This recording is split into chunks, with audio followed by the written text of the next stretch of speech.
creating lore can be tough. You start writing a story about a family's drama in Phoenix, Arizona, and the next thing you know, you're drawing a map of Pangaea and charting how the fall of the Ming Dynasty influenced the dropping of the atomic bombs. And why? Because you got lore creep. And look, I get it. Writing lore is fun. Drawing maps, creating nations, describing fictional wars, detailing every ruin throughout the landscape, all of that's wildly entertaining. But if you get stuck in the creep, you'll never finish writing your story about that little Arizonan family and their dog, Stewie. Al, can you replace that light bulb in the kitchen? What does it look like I'm doing? So, we need to focus. And to focus, we need a guiding principle. Something to narrow down our efforts and give our time actual meaning. And how do we do that? Well, there are plenty of ways, but today's recommendation is what I call the main cause. It's a central event in the past that shaped the present. If we imagine history as a chain of cause and effect, the main cause isn't necessarily the first link, but it is the link in the chain that most of your present chains are tied to, or, like the pin that all the other plot threads stem from. Someone who's hippity-hopped his way through all of your stories. Not the bunny! I knew it. Never trust a bunny. Never trust a bunny! Confused yet? No problem. Let's sort that out with an example, because I want to talk about the ongoing Chinese-Japanese co-produced anime To Be Hero X.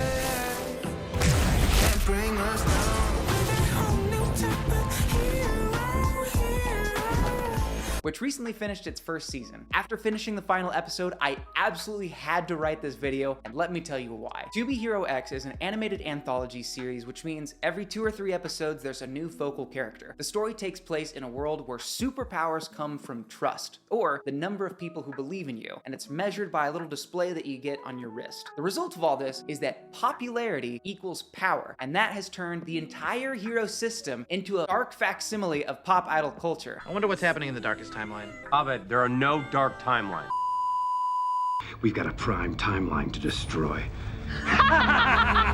Basically, hero agencies represent and promote these perfect heroes to the public. But on the back end, there's rampant cross-agency sabotage, fabricated PR stunts, and depressed heroes stuck being used as commodities by big business. And above all of that, puppeteering the chaos is the Hero Affairs Commission, a governing body that registers heroes and holds a yearly tournament to determine who, among the top 10, deserves the title of Hero X. And who has a better story than Brand the Broken? Not a great plan. For the past few years, an enigmatic hero not represented by any agency has swept the competition while keeping the nature of his powers a secret. But the next tournament is approaching and devious plots are being put into action. And if all that sounds like an anime take on The Boys, you're not entirely wrong. Both shows do use superheroes to explore the ugly realities of their respective systems. American capitalism for The Boys, pop idol culture for To Be Hero X. But To Be Hero X breaks the mold with an incredible main cause. Now, this is going to be a huge season 1 spoiler, so if you don't want to hear it, go ahead and skip to the timestamp that I included. But if you're okay with it, Here we go. in the final episode of season 1, Hero X himself describes a past calamity called Dawnfall. See, long ago, the first hero, who was called Zero, had almost all of humanity's trust, and they kind of became a god. Things were great until Zero killed another hero who dared to defy him. Do not question the gourmet! That caused Zero to lose a lot of trust power, but he soon found a darker energy to replace it. Fear. And he held on to that control until other heroes rose to dethrone him. And this is where it gets a little interesting. In the aftermath, the Hero Affairs Commission and the hero agencies were both created with the secret goal of ensuring that no hero ever gains a majority of trust again. All of that agency infighting and conniving isn't accidental. It's all designed to take down anybody who gets a little too close to godhood. M. Night Shyamalan in his prime would have loved to create something like that. Swing away, Meryl.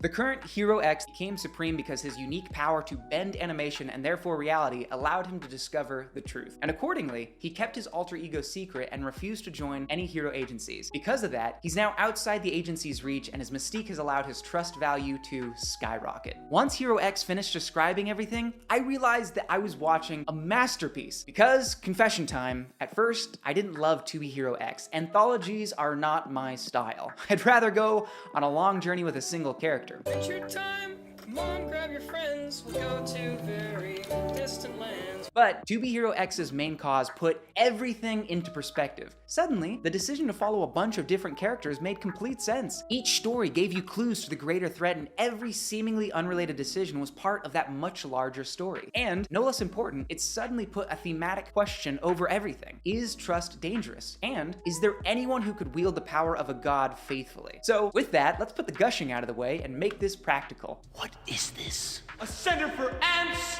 The center has to be at least 3 times bigger than this. If we're looking at a new story or a story that we've already got going, how can we apply this idea to make our writing better, easier, and faster? Well, simply put, consider adding depth to your world by creating a single crucial event that sparked a majority of your other plot threads. There are plenty of benefits to this, the first being that focusing on one event is a great way to narrow your attention down to a single point so you don't get stuck in the rabbit hole of maps, governments, and unrelated ancient history. Under no circumstances are you permitted to. Squirrel! Lore creep, you know? And second of all, the nature of your main cause will suggest a theme and a question. Or, if you're working in the opposite direction, you can use your theme and question to develop an impactful situation that best promotes that message. It's about sending a message. All of which will provide your story with a deeper sense of meaning that's gonna help your spectacle be all the more savory. And that's it, simple as. If you want more complexity, just add more causal events. That said, thanks for watching. I hope you had fun, I hope the exercise helped you, and I hope that Henry David Thoreau is proud of our attempts to simplify, simplify, simplify. Also, if you haven't seen To Be Hero X, give it a try. For a short time, you can actually vote for your favorite hero and influence their power level in Season 2. That is a pretty cool gimmick. Everyone's got a gimmick now. Now, you do have to make a Billy account, that's the catch, and I'm a dirty Crunchyroll user, so I do believe I have lost my right to participate. Sad day for me. Too bad. Anyway, please do like the video if you enjoyed it, subscribe if you'd like to see more from me, and comment if you've got comments to comment. But until next time, good afternoon, good evening, and good night.